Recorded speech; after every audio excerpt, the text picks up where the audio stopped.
स्वागत है दोस्तों आपका अपने study YouTube channel success factory.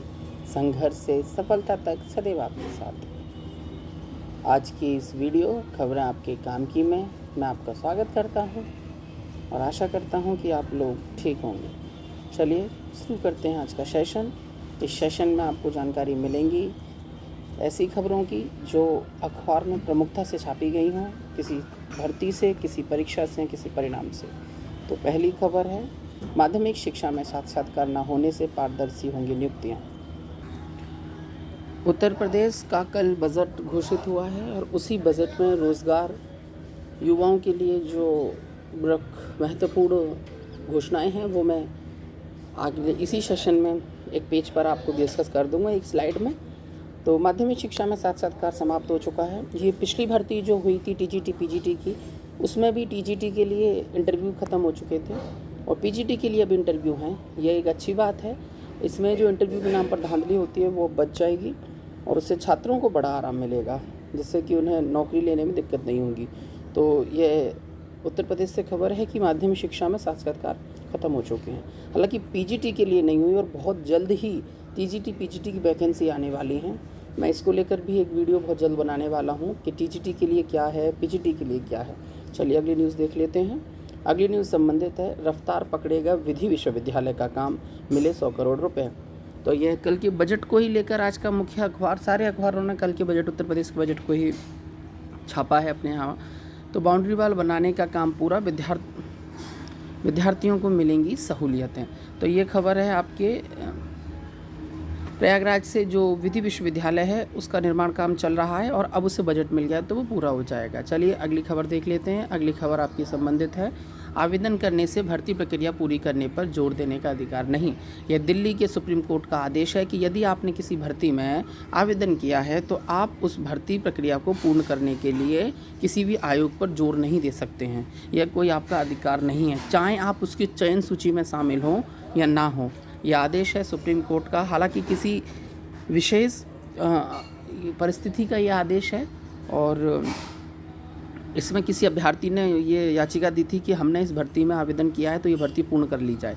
तो कोर्ट ने कहा है कि ऐसा कुछ नहीं हो सकता। चलिए अगली खबर देख लेते हैं और अगली खबर संबंधित है, 72 करोड़ से महिलाओं को रोजगार से जोड़ा जाएगा। तो ये वही मैं जो पहले भी बता चुका हूँ आपको। ये सब आज उत्तर प्रदेश के बजट को लेकर खबरें हैं। 20 करोड़ रुपए की राशि दी गई है मिशन शक्ति को और 15,000 रुपये की सहायता राशि PFMS के जरिए दी जा रही है बालिकाओं को। तो यह जो पैसा है, यह 72 करोड़ जो महिलाओं को मिलेगा, ये अलग अलग उनकी जो योजनाएं हैं उससे मिलेगा। UPSC में जो टॉपर छात्राएं हैं उनके लिए है, कुछ आंगनवाड़ियों को मिलेगा, कुछ महिला पुलिसकर्मियों के लिए सीटें हैं और कुछ थानों में महिला आरक्षी जो तैनात करी जाएंगी या हेल्प डेस्क बनाई जाएंगी उनसे संबंधित है ये। तो यह था 72 करोड़ महिलाओं के रोजगार से संबंधित था। चलिए अगली खबर देख लेते हैं। सचिव परीक्षा नियामक प्राधिकारी को राहत। अभी कल ही के न्यूज़ में हम लोग डिस्कस कर रहे थे कि जो इलाहाबाद हाई कोर्ट है उसने सचिव परीक्षा नियामक प्राधिकारी अनिल भूषण चतुर्वेदी के खिलाफ एक अवमानना नोटिस जारी किया है, जिसे लेकर उन्हें अभी राहत दे दी गई है। उसमें 2 माह की उन्हें छूट दी गई है। बताया जा रहा है कि वो कुछ दिन पहले व्यक्तिगत रूप से अदालत में उपस्थित होकर उन्होंने इसका बताया था। चलिए अगली खबर सुन लेते हैं। अगली खबर संबंधित है, कोर्ट से स्टे मिलने के बाद भी भटक रहे हैं अवधि पर्दी कर्मचारी।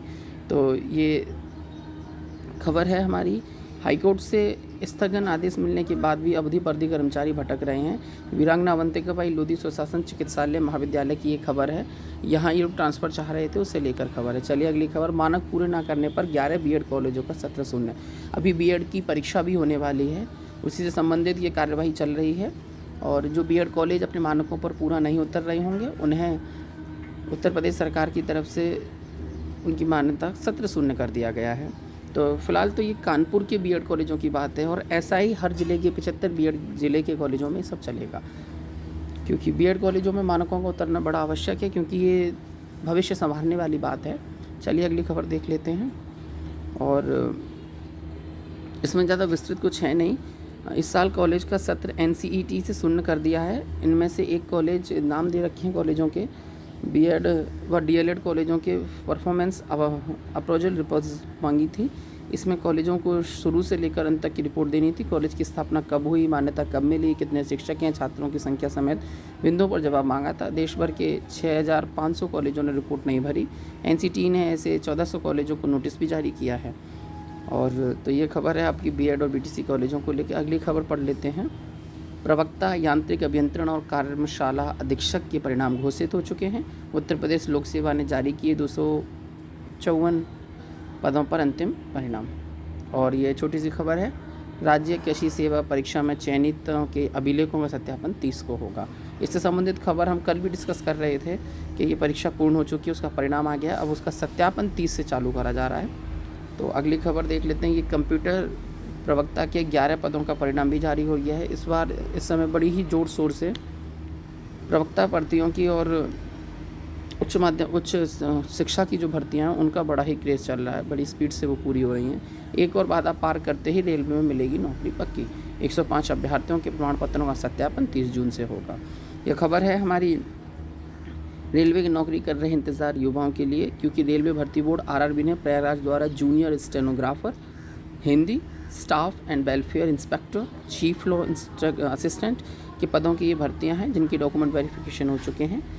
और इन पदों पर तैनाती करने के लिए अब रेलवे ने 30 जून से इनकी सत्यापन होंगे और उसके बाद अपना ये लोग ज्वाइनिंग ले लेंगे। हालांकि सब कुछ नियमित समय से चलता रहा तो बहुत जल्दी इनको भी नियुक्ति मिल जाएगी।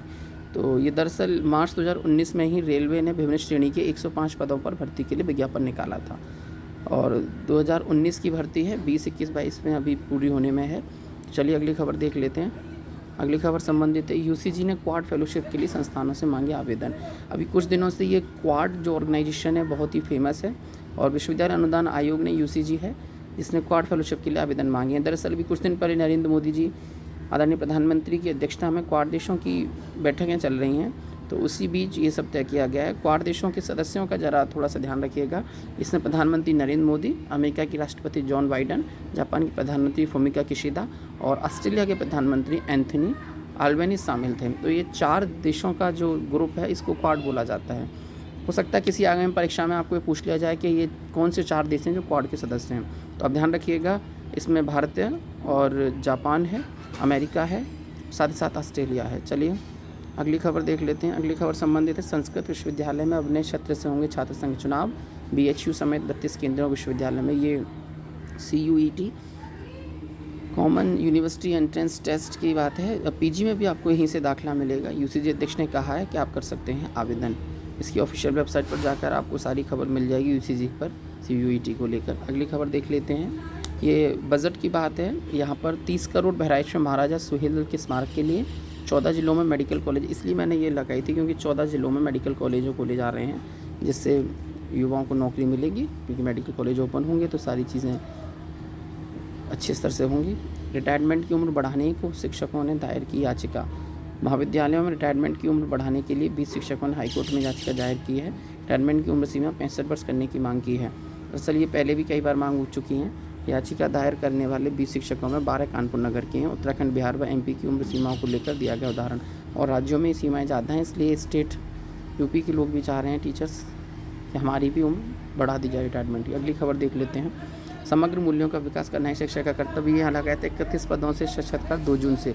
प्रविधि शिक्षा विभाग की 31 पदों पर साक्षात्कार होने हैं जो जून में होने हैं। और यह खबर आपकी है उत्तर प्रदेश लोक सेवा आयोग की तरफ से है। चलिए अगली खबर देख लेते हैं। अगली खबर संबंधित है स्टेनोग्राफर ग्रेड C और D के पद पर 2262 चयनित हो चुके हैं। गलत तरीका अपनाने पर 4 अभ्यर्थी रिबार भी किए गए थे। 21 जून तक अभ्यर्थियों को देख सकेंगे अपने अंक। बीएड के चयनित असिस्टेंट प्रोफेसरों की काउंसलिंग जल्द। ये अशासकीय सहायता प्राप्त एडेड महाविद्यालय में बीएड विषय के चयनित असिस्टेंटों की भर्ती है। चलिए अगली खबर देख लेते हैं। और अगली खबर बस आज की इतना ही खबर का सेशन है। अगर इसमें कोई भी खबर आपके काम की हो तो आप हमारी इस वीडियो को लाइक करें और ज़्यादा से ज़्यादा लोगों के पास तक शेयर करें। और अगर आप नए हैं तो प्लीज़ हमारे चैनल को सब्सक्राइब करें। यह आपका अपना चैनल है, इसमें खबरें होंगी आपके काम की, खबरें होंगी शिक्षार्थियों की, अभ्यर्थियों की और परीक्षार्थियों की। इस वीडियो को अंत तक देखने के लिए आपका बहुत बहुत धन्यवाद।